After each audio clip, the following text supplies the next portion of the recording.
I'm out here today because I'm fighting for better health care for the other New York. We're out here today to try to seek a better contract to make the healthcare system in New York more equitable.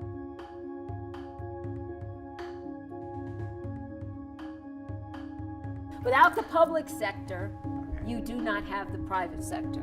The public sector is the foundation of healthcare worldwide. If you don't have access to healthcare, you will not have a healthy population. And if you don't have a healthy population, that population cannot advance itself through education and personal actualization and growth.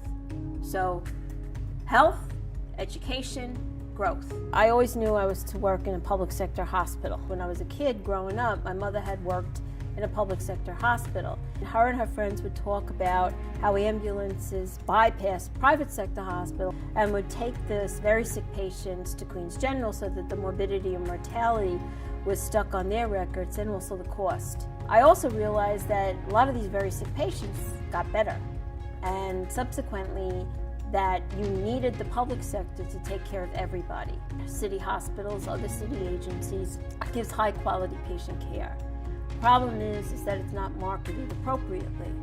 But every day there are miracles performed there, except the public isn't aware of it. Nobody knew the extent that this Ebola crisis was going to be. And New York City Health and Hospitals was the major place where all the rule-outs went. They also screened other disease entities as well. And the workload surrounding that and the care and the access necessary was handled quite exemplary. I'm retired from Bellevue Hospital after 40 years of service.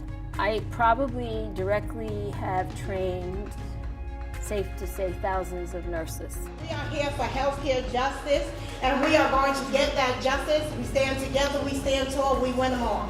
We're looking for safe staffing. We're trying to get new patient ratios, nurse-patient ratios, in order to effectively care for the patients, that there's no errors in care and patients are getting the optimal care that they deserve.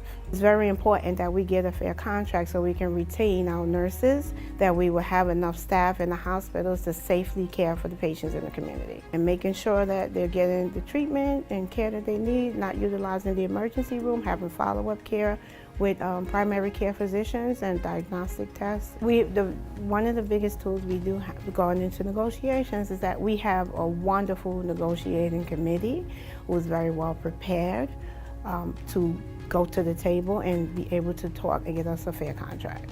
Who our bosses are isn't actually the president of HHC, isn't actually the mayor. Who actually is our bosses is the public, is the community. And we have to work hand in hand with that community in order to get what we need to provide a safe environment for the nurses, in order to provide quality care to the patients in the community. Since there's a dichotomy in society right now as to whether health is a right or a privilege, New York City Health and Hospitals is at risk. So we need to do everything we can to protect it. And sometimes there needs to be self-sacrifice, and it doesn't necessarily mean that you sacrifice your salary, but maybe you have to sacrifice your time to advocate, to lobby, to make sure that the funds are there to provide the services necessary for the patients, the communities that we serve. It's easy to say I want, but it's harder and more important to say I give.